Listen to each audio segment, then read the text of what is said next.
Bonjour, c'est Thibault Lambert et vous écoutez Code Source, le podcast d'actualité du Parisien.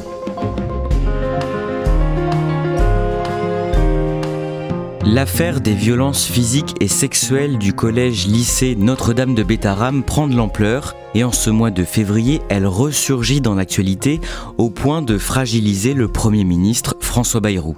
Bétharram, c'est un établissement catholique privé du Béarn qui a désormais changé de nom et qui a accueilli pendant près de 2 siècles de jeunes garçons. Il était réputé pour ses bons résultats et sa discipline de fer.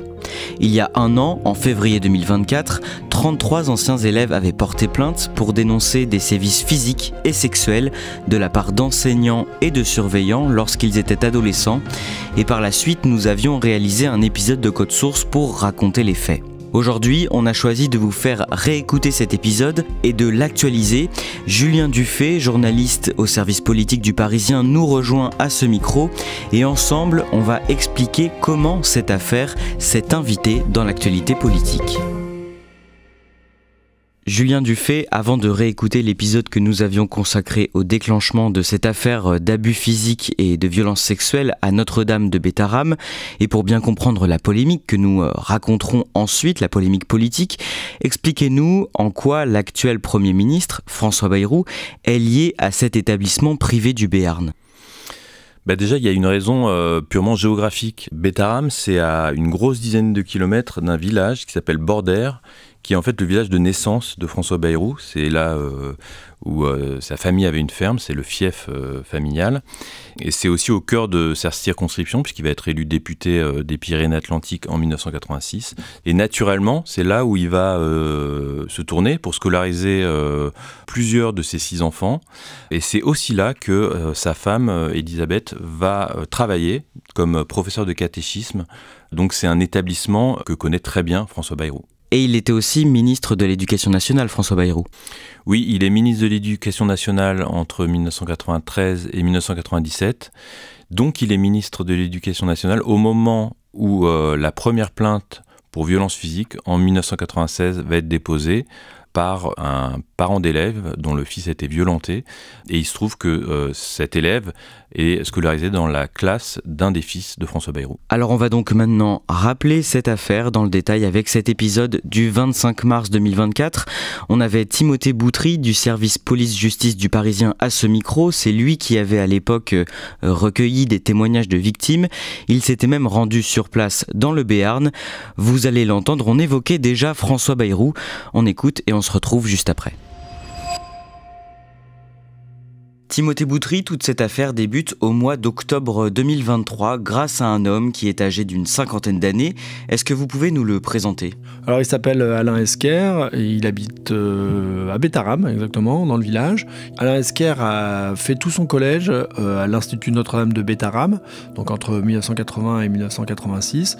Il est cadre dans le secteur du médico-social, il travaille à Pau et c'est lui qui est à l'origine de la révélation de tous ces faits anciens qui rejaillissent aujourd'hui. Cet homme, Alain Esquer, vous le rencontrez dans le cadre de votre article et il vous raconte qu'il garde un sale souvenir de ses années de collège. Oui, il décrit une ambiance faite de violence, d'humiliation, avec des punitions, des brimades. Il a gardé beaucoup de souvenirs, il a encore des magazines de l'école par exemple où il retrouve des photos de classe. Ce qui prédomine surtout, c'est l'angoisse et la violence qui, décrit-il, a irrigué toutes ces années au collège. Vous vous rendez sur place, dans les Pyrénées-Atlantiques, dans la commune de l'Estel-Bétharram, pour voir de près cet établissement qui accueille encore aujourd'hui des élèves de la maternelle à la terminale et sous un autre nom désormais, il s'appelle le Beau Rameau. Décrivez-nous cet endroit. Le cadre est absolument magnifique. On est au bord du Gave de Pau.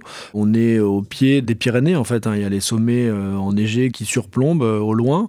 Et il y a un vieux pont qui passe au-dessus du Gave. Et il y a cet ensemble qui est lové contre le cours du Gave. Alors, c'est un très grand bâtiment, un peu austère, blanc, avec des volets verts.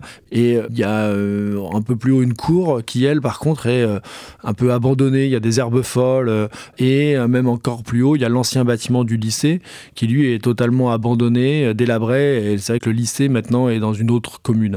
Mais donc, il y a à la fois ce mélange de ce grand bâtiment un peu austère, mais assez joli, et à côté, une impression un peu de délabrement, quoi. À l'automne dernier, Alain Esquer découvre qu'un surveillant qu'il a connu lorsqu'il était au collège à Bétharram et qui se montrait violent, travaille toujours au sein de cet établissement. Pour lui, c'est un déclic en fait, et il se dit bon, c'est pas possible, il faut qu'on sache ce qui s'est passé au sein de cet établissement. Donc, il crée un groupe Facebook, les anciens de Bétharram victimes de l'institution, c'est comme ça qu'il appelle, et il va être assez surpris de voir que beaucoup de gens vont se connecter, d'anciens élèves vont eux aussi raconter des violences, des brimades, et à sa grande surprise, vont aussi révéler des agressions de nature sexuelle. Là, il dit, moi je m'attendais pas du tout à ce que ça prenne cette tournure-là. Il dit ça devenait trop important, trop grave, et donc c'est pour ça qu'il va saisir la justice. Il est le seul à porter plainte ? En fait, il collecte des signalements qu'on peut assimiler à des plaintes. Donc, il y a 33 signalements qui font office de plainte. Et à partir de là, le 1er février, le procureur de la République de Pau décide d'ouvrir une enquête préliminaire pour investiguer sur ces dénonciations de violences et d'agressions sexuelles, mais également de viols. Timothée Boutry, vous avez rencontré ou échangé par téléphone avec 6 de ces plaignants, des hommes qui ont aujourd'hui la quarantaine ou la cinquantaine et qui sont encore marqués par ce qu'ils ont vécu dans l'institution. Tous sont encore un peu traumatisés et notamment plusieurs d'anciens internes expliquent qu'ils ont une angoisse du dimanche soir. En fait, parce que le dimanche, c'était le moment où ils devaient préparer leur sac et reprendre le bus pour rejoindre l'internat et rejoindre Bétharram. Un autre qui s'appelle Alexandre m'explique que, en fait, même quand il part en vacances dans un endroit paradisiaque, quand il boucle sa valise, il a un stress en fait et qu'il préfère les retours au départ. Donc en fait, en expliquant ce qu'ils ont vécu et en voyant qu'ils sont pas seuls, ça leur permet de comprendre un peu leur vie actuelle. Timothée Boutry, revenons ensemble plusieurs décennies en arrière, dans les années 90, 80 et même 70. Que représente Notre-Dame de Bétharram dans la région et quels élèves sont envoyés là-bas ? C'est un établissement qui est réputé dans tout le sud-ouest, qui est connu pour avoir des bons résultats, mais connu pour être un établissement à la dure, puisqu'il y a ce vieil adage, si t'es pas sage, tu iras à Bétharram. Donc il y a à la fois des enfants difficiles, mais aussi les enfants de la bourgeoisie, et que des garçons. Hein. Et avec cette idée, c'est à la dure, mais au moins ça forme des hommes et ça a des résultats scolaires. Les anciens élèves vous racontent qu'à cette période, en classe, à la moindre faute, les professeurs peuvent avoir la main lourde. L'un des témoins, que nous appellerons Simon pour conserver son anonymat, se souvient en particulier d'un professeur de mathématiques très violent. Oui, lui, il explique que cet homme-là, quand il y avait une note en dessous de la moyenne, par point en dessous de la moyenne, il agrippait l'élève, il le tenait par les cheveux et puis il donnait ce qu'il appelle des cocos, c'est-à-dire des gros coups sur le crâne.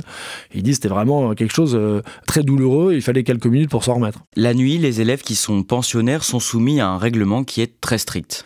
Ils décrivent des dortoirs de 50 avec une discipline extrêmement sévère où il fallait pas faire de bruit. Certains élèves racontent qu'ils sont extraits de l'internat parce qu'il y a du bruit, ils sont mis dans le couloir et ils attendent que le surveillant général vienne et leur donne de grosses claques. Ils parlent de violences assez importantes. Ils racontent la terreur, l'angoisse de cette attente. Certains racontent qu'ils se font pipi dessus en attendant et qu'après, une fois que la dérouillée est arrivée, ils vont retourner sans bruit dans leur lit, que les autres disent bon alors comment ça va, qu'est-ce qui s'est passé, enfin il y a vraiment une description d'ambiance où la violence est partout et la peur aussi règne au sein de l'internat. Parfois, en guise de punition, les élèves sont envoyés au perron et ils en reviennent éprouvés. Qu'est-ce que c'est le perron ? Le perron, c'est un lieu qui est au bord du Gave. C'est une espèce de piquet, mais dehors, où on peut passer beaucoup de temps. On peut être en pyjama, il peut faire froid, et on est au vu au-dessus des autres. Donc il y a l'idée d'un peu d'humiliation, puisqu'on va être vu des autres, donc on sait qu'on est puni. Toutes les personnes que j'ai rencontrées racontent à quel point ça les a traumatisés. Globalement, on comprend avec ces témoignages qu'à Bétharram, les sévices peuvent tomber à tout moment et sans réel motif. En fait, il y a cette idée donc de violence permanente, les enseignants, les surveillants, et cette idée qu'on peut en prendre une pour n'importe quoi. Par exemple, un casier en bois, on fait tomber le dessus du casier, ça fait du bruit et paf, on en prend une, quoi. Donc voilà, c'est ça revient vraiment tout le temps, cette idée qu'à tout moment, c'est possible de prendre une claque. Timothée Boutry, un homme, un ancien enseignant qui a été professeur pendant plus de 30 ans à Bétharram et que vous avez contacté, réfute ou minimise la plupart de ces accusations. Qu'est-ce qu'il vous dit ? Oui, il dit ok, ça pouvait arriver qu'il y avait quelques claques qui partent, mais enfin, c'était pas ce climat de violence-là. Je suis très surpris face à autant de plaintes. Voilà, en pro, c'était une époque, c'était comme ça. C'était pas le seul établissement de cette nature. Mais alors après, il m'a envoyé un SMS le lendemain en me disant non mais quand même, posez la question à vos témoins. Pourquoi ils ont été punis ? Pourquoi ils allaient sur le perron ? C'est que vraiment ils avaient fait des choses graves. Donc en gros, ça se justifiait. Et puis il a cette expression un peu de provoque, enfin je vois pas autrement, il dit ils peuvent nous remercier parce que au moins ils respiraient le bon air pur des Pyrénées au lieu de rester dans une salle viciée quand ils allaient sur le perron, quoi. Donc c'est quand même extrêmement particulier, quoi. Voilà, bon, c'est un homme qui a plus de 80 ans. Quelle est la part des choses ? Est-ce que c'est une question d'époque ? Mais en même temps, on parle quand même de faits absolument intolérables et de violences physiques gravissimes. Donc c'est compliqué de plaider aussi l'époque face à ce qui s'est passé. En 1996, le père d'un élève décide de porter plainte. Oui, parce que son fils a pris une claque par un surveillant et il a perdu 40% d'audition. Et donc il engage une procédure qui va aboutir, mais par une condamnation à une amende avec sursis, donc c'est extrêmement faible.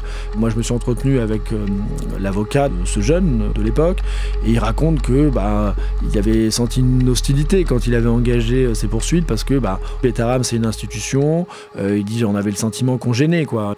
Il y avait eu un gros comité de soutien qui s'était fait autour de Bétharram, des avocats pour la plupart qui étaient anciens élèves.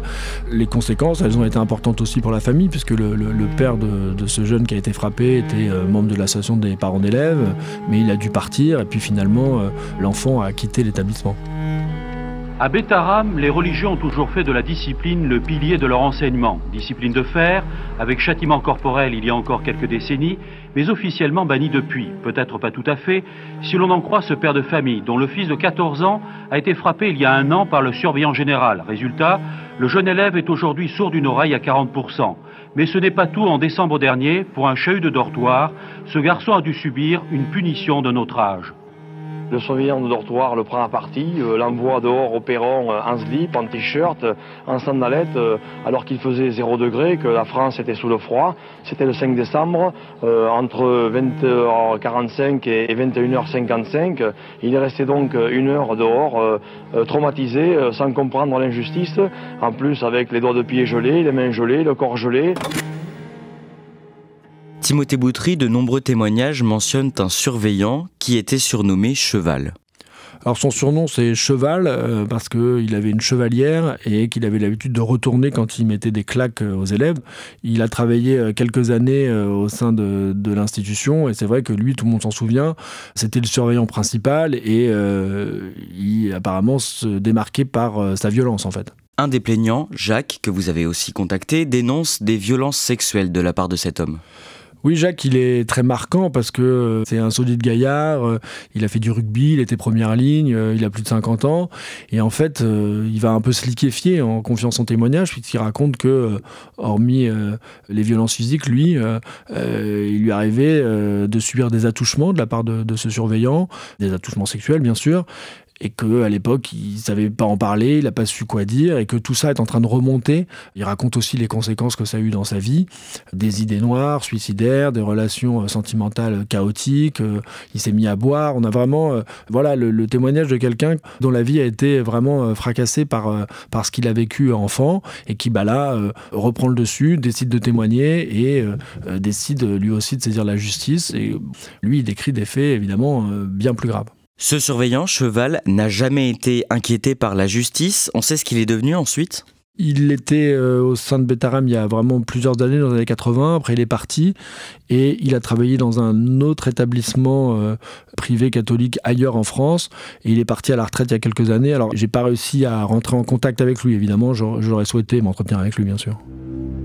En 1998, 2 ans après la plainte déposée par le père de famille dont on a parlé plus tôt, l'institution se retrouve au cœur d'un scandale sexuel. Oui, parce que là, on parle d'accusations de viol qui visent le père Caricart, qui était l'ancien directeur de l'établissement. Ça vise des faits qui auraient été commis en 1988, donc 10 ans plus tôt. C'est un ancien élève qui est arrêté pour exhibition sexuelle. Et dans le cadre de cette procédure, il va révéler, il va dire, il y a 10 ans, j'ai été violé par le père Caricart. Donc là, ce témoignage, évidemment, remonte. Il y a une enquête préliminaire et à l'issue de cette enquête, une information judiciaire qui est ouverte, un juge d'instruction qui est saisi et qui va mettre en examen le père Caricart pour viol et l'incarcérer. Donc là, à l'époque, évidemment, on en parle beaucoup, c'est une grosse affaire. On a quand même un ecclésiastique mis en examen pour viol qui a dirigé une institution scolaire. Donc évidemment, cette affaire-là, elle fait beaucoup de bruit. Pour les terminales du lycée de Bétharram, l'annonce de l'incarcération de leur ancien directeur a été une totale surprise. Leur souvenir du père Pierre Caricart, parti en 93, était plutôt bon. Mais ici, derrière les murs de ce collège, réputé à la fois pour ses taux de réussite aux examens et son régime disciplinaire, les rumeurs vont bon train. Pour d'autres personnes, hors micro, la mise en examen pour viol et agression sexuelle sur mineurs de moins de 15 ans n'est pas un scoop. Vous avez pu parler avec le magistrat chargé d'instruire ce dossier à cette époque, le juge Mirande, et il vous raconte qu'il subit à ce moment-là ce qui ressemble à des pressions en quelque sorte. Oui, alors c'est pas exactement le terme qu'il emploie. Il dit que il avait des questions de sa hiérarchie, qu'il avait le sentiment que si ça n'allait pas plus loin, c'était pas vraiment très grave. Enfin, c'était assez détourné, quoi. Après, lui, ça l'a pas empêché de faire son travail, mais il raconte que c'était très surprenant puisque donc il met en examen le père Caricart. À l'époque, les juges d'instruction, c'est eux qui décident au nom du placement en détention provisoire. Donc, ils décident de le placer en détention provisoire. Lui fait appel et ce qu'on appelait à l'époque la chambre de l'accusation le remet en liberté quelques jours plus tard. Donc là, c'est très inhabituel et le contrôle judiciaire du père Caricart est aussi très allégé à tel point qu'il peut quitter la France et retourner à Rome au siège de la congrégation. Le juge Mirande raconte même qu'à l'époque, François Bayrou, député des Pyrénées-Atlantiques et ancien ministre de l'Éducation nationale, le contacte pour lui dire ce qu'il pense de cette affaire. Oui, il raconte que François Bayrou, qu'il connaît, le rencontre, parce que François Bayrou, il a plusieurs enfants qui sont scolarisés à Bétharram. Et en gros, il raconte que François Bayrou lui fait part de ses interrogations et de ses doutes sur la culpabilité du père Caricart, en fait. Il dit, il m'explique qu'il y croit pas. Donc ça n'a pas d'impact sur les investigations. Mais c'est aussi révélateur d'un climat et de ce qu'on peut penser aussi à l'époque par rapport à cette affaire qui fait évidemment beaucoup de bruit. François Bayrou, il confirme aujourd'hui avoir évoqué cette affaire auprès du juge d'instruction ? Alors c'est pas aussi clair que ça, il dit oui peut-être, je l'ai rencontré, mais enfin, il insiste sur le côté, non mais moi à aucun moment j'ai influé sur l'instruction. Après il dit, moi en tout cas, j'avais entendu parler de peut-être claques à l'internat, mais enfin pas plus et pas de choses aussi graves telles qu'elles sont révélées aujourd'hui. Le père Caricart est finalement libéré après 2 semaines de détention provisoire. Un second élève porte plainte quelques mois plus tard contre lui. Il dénonce lui aussi des faits de viol. À ce moment-là, le juge Mirande convoque alors l'ancien directeur de Bétharram, mais ce dernier ne se rendra jamais à son audition. Le juge Mirande rencontre même l'avocat du père Caricart et dit non mais là il va devoir retourner en détention. Et donc il y a une convocation et en fait le père Caricart a disparu. En fait on va repêcher son corps dans le Tibre qui est donc le fleuve qui passe à Rome et il a laissé une lettre derrière lui et en fait le père Caricart s'est suicidé. Le père Caricart se suicide en 2000 donc ça met fin à l'enquête. Et le juge Mirande a un regret, il dit, au-delà de la mort de cet homme, qu'il a l'impression qu'on aurait pu avancer puisqu'il y avait eu une troisième plainte et que sans doute il y aurait pu avoir d'autres témoignages et on aurait vraisemblablement abouti à un procès. C'est aussi le sentiment de l'avocat à l'époque du plaignant qui dit, on a un peu, c'est dommage, on a raté le coche entre guillemets à l'époque parce que le procès de l'affaire Bétharram, il aurait pu avoir lieu à ce moment-là. Timothée Boutry, plus récemment, en 2021, après la publication du rapport de la SIAZ sur les abus sexuels au sein des institutions religieuses, plusieurs anciens élèves de Notre-Dame de Bétharram sont indemnisés. Oui, c'est ce que m'indique le vicaire régional de la congrégation. Il y a une commission qui s'appelle la commission reconnaissance et réparation qui a été mise en place dans la foulée de la SIAZ et que ça concerne certains anciens élèves de l'établissement. Donc il y a l'existence d'un passé avec des faits de nature sexuelle. En fait, il est aussi établi et reconnu même par la congrégation qui dit qu'il s'est passé des choses intolérables et ça a donné lieu à réparation. À l'automne 2023, Alain Esquer apprend qu'un des surveillants qu'il a connu travaille toujours dans cette institution de Bétharram, dans ce qui est devenu le Beau Rameau. Timothée Boutry, au moins 2 hommes avec qui vous avez échangé dénoncent des violences sexuelles de la part de ce surveillant. Simon parle même d'un prédateur, c'est le terme qu'il emploie, et il raconte un viol qui serait produit dans un cadre privé, puisque ce surveillant s'était rapproché de sa famille, et il y avait un voyage chez sa tante où il était venu, et que c'est là que se serait produit ce viol. Laurent, lui, il raconte que ça se serait passé lors d'un voyage scolaire au Maroc. Il décrit aussi des faits de viol, et c'est vrai que ce surveillant, il est visé par pas mal de témoignages pour des violences physiques, et donc aussi pour des violences sexuelles. Alors malheureusement, je n'ai pas pu le rencontrer, j'ai essayé mais j'ai pas réussi à savoir où il se trouvait parce que évidemment ça aurait été très intéressant de connaître son point de vue par rapport aux très lourdes accusations dont il fait l'objet. Le 14 février, cet homme est finalement écarté par la direction du Beau Rameau. Oui, c'est ce qu'indique le directeur. Finalement, il a décidé de l'écarter, alors par précaution, mais on a le sentiment que c'est quand même un peu sous la pression aussi, puisque Alain Esquer, un autre ancien élève, est allé le voir, le directeur. Il y a aussi la multiplication des plaintes, des articles de presse, puisque voilà, la République des Pyrénées, France Bleu, il y a eu beaucoup d'articles au moment de ces dépôts de plaintes, donc ça fait beaucoup de bruit dans la région, cette affaire, depuis l'automne. Donc la direction s'est séparée de ce surveillant pour l'instant. On parlait d'Alain Esquer qui est à l'origine de toutes ces dénonciations. Quel est son état d'esprit aujourd'hui ? Alain Esquer, il est satisfait de voir qu'il y a eu une enquête qui a été ouverte. Là, il dit qu'il ne s'y attendait pas. Il est effaré aussi par l'accumulation des témoignages, par leur gravité. Après, on verra ce que ça va donner sur le plan judiciaire, mais il dit, moi, j'aimerais aussi que même eux reconnaissent qu'ils ont fait des erreurs, ils se sont trompés. Il y a beaucoup d'élèves qui disent ça, qui savent leur dossier prescrit, et donc c'est pas forcément une condamnation qu'ils attendent, mais c'est au moins la reconnaissance que ce qui s'est passé n'était pas normal et qu'ils n'auraient pas dû être traités de la sorte.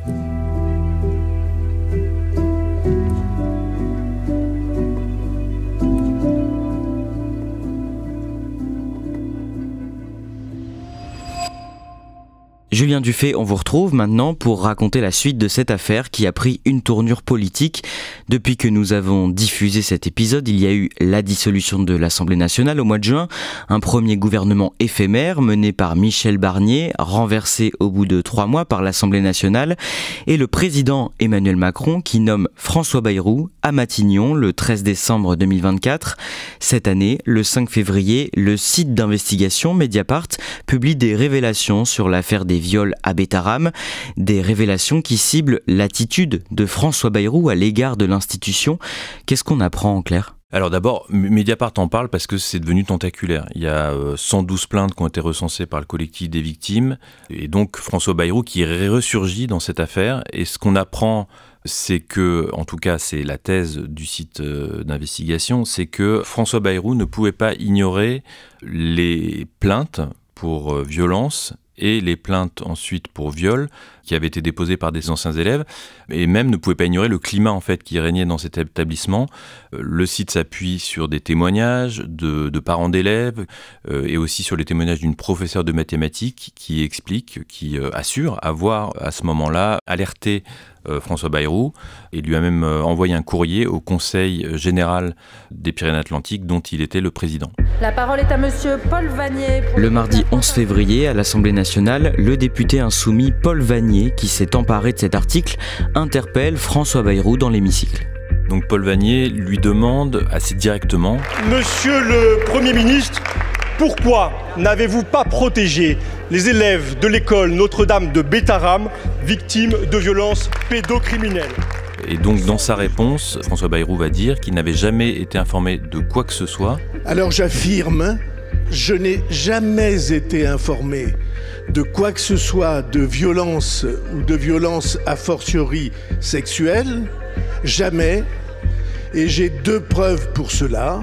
Et il avance 2 preuves, entre guillemets. La première, c'est que, selon ses dires, lorsque la première plainte est déposée, lui, il parle de décembre 1997, il a déjà quitté le ministère de l'Éducation nationale. Et d'autre part, il a cette interrogation, est-ce que vous croyez que j'aurais scolarisé mes enfants dans un établissement où j'aurais eu le moindre soupçon de violence physique ou sexuelle? Mais sauf que la première plainte, elle n'a pas été déposée, comme il le dit, en 1997. Oui, là, c'est une première erreur factuelle. Alors, peut-être qu'il n'avait pas préparé cette réponse, mais effectivement, la première plainte, elle est déposée en 1996, la plainte pour violence physique, pour une claque sur un élève. Une grosse claque, on va dire, puisqu'elle l'a laissé à moitié sourd. En 96, donc, François Bayrou était bien ministre de l'Éducation. Et le lendemain, d'autres députés interpellent à nouveau François Bayrou dans l'hémicycle. Oui, 2 députés, de nouveau Paul Vannier, puis un député écologiste, et même ligne de défense de François Bayrou, qui dit « Jamais je n'ai été à cette époque averti en quoi que ce soit des faits qui ont donné lieu à des plaintes ou à des signalements ». C'est sa ligne de défense et il renvoie les députés d'opposition à des polémiques artificielles qui visent à le déstabiliser politiquement. Dans les jours qui suivent, la pression s'intensifie sur le Premier ministre. Oui, la pression s'intensifie parce qu'il y a des articles de presse en nombre qui viennent en fait un peu contredire la première version en tout cas de François Bayrou. Et puis il y a une pression politique. À gauche, il y a les Insoumis qui parlent de scandale d'État, qui appellent à la démission de François Bayrou pour avoir menti devant la représentation nationale, donc il l'accuse de parjure. Et puis les socialistes également, qui lui demandent de faire toute la vérité. Ils lui reprochent aussi ses mots, ou plutôt les mots qu'il n'a pas eus envers les victimes. Il n'a pas prononcé le mot de victime, c'est vrai, à l'Assemblée nationale. Donc il y a une pression politique qui s'intensifie d'heure en heure en direction de François Bayrou. Dans les jours qui suivent, comment François Bayrou tente de sortir de cette situation ? Il va déployer ce qu'il faut bien appeler une communication de crise, c'est-à-dire qu'il va organiser une rencontre samedi 15 février à la mairie de Pau, donc chez lui, dans le Béarn. Il va recevoir 9 membres du collectif des victimes de Bétharram. Il va les recevoir longuement, 3h30. Il va en ressortir bouleversé, selon ses mots. Et dans ce point presse qui est organisé à la mairie de Pau suite à cette rencontre, il va annoncer aussi des moyens supplémentaires pour les victimes, notamment dans cette affaire Bétharram. Il va dire qu'il faut plus de juges pour arriver au bout de l'examen des plaintes. En ce qui concerne ses explications, il va donner un peu plus d'éléments. Il va expliquer qu'il a bien pris en mesure la situation puisque lors de la première plainte, donc en 96, il avait commandé un rapport de l'inspection générale de l'éducation nationale qui a conclu qu'il n'y avait pas de brutalisation systématique des élèves à Bétharram. Et il va aussi reconnaître, là encore pour la première fois, même s'il avait déjà dit, notamment dans des articles de presse, mais un an auparavant, qu'il a bien rencontré le juge Christian Mirand, donc celui qui instruisait la plainte pour viol, mais qu'il l'a rencontré en simple voisin, donc dans son village de Bordère, et qu'ils n'ont pas spécifiquement évoqué la procédure en cours. Et le mardi 18 février, pendant la séance de questions au gouvernement à l'Assemblée nationale, il est de nouveau interpellé sur ce sujet par plusieurs députés. Alors comment il se défend ? Alors cette fois-ci, il choisit clairement la contre-attaque, puisque selon lui, il révèle que le parquet général de Pau, donc le procureur de la République à l'époque, avait émis des signalements concernant la plainte pour viol en 1998, qui était remonté au gouvernement de l'époque, qui était un gouvernement socialiste, donc le gouvernement de Lionel Jospin. Qui était ministre de la Justice ? Quel était le gouvernement à cette époque ? C'est le gouvernement socialiste de 1997 à 2002.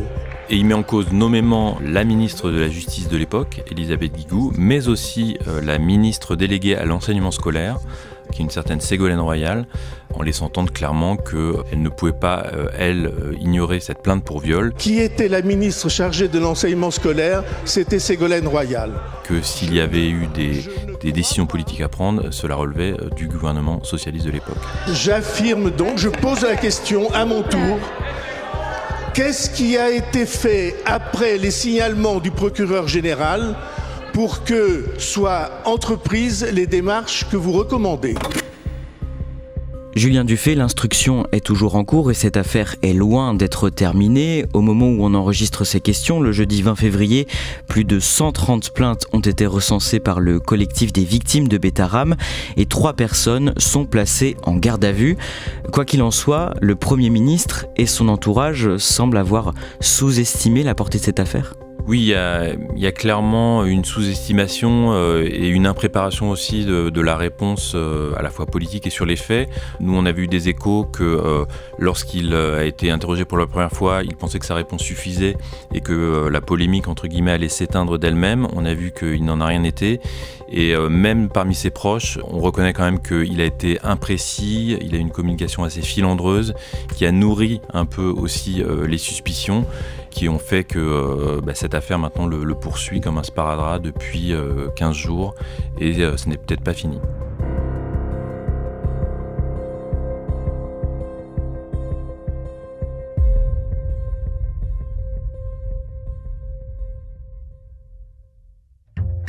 Merci Julien Dufay et encore merci à Timothée Boutry. Cet épisode de Code Source a été produit par Clémentine Spiller et Pénélope Gualquierotti, réalisation Julien Moncouquiol. N'hésitez pas à vous abonner à Code Source sur votre plateforme d'écoute préférée ou sur la chaîne YouTube du Parisien, à laisser des pouces en l'air, des étoiles, des commentaires, c'est ce qui nous aide le plus à nous faire connaître. On vous invite également à écouter notre podcast entièrement consacré aux faits divers, Crime Story. Chaque samedi, une nouvelle affaire criminelle racontée par Claudia Prolongeau avec Damien Delsoni, le chef du service police-justice du Parisien.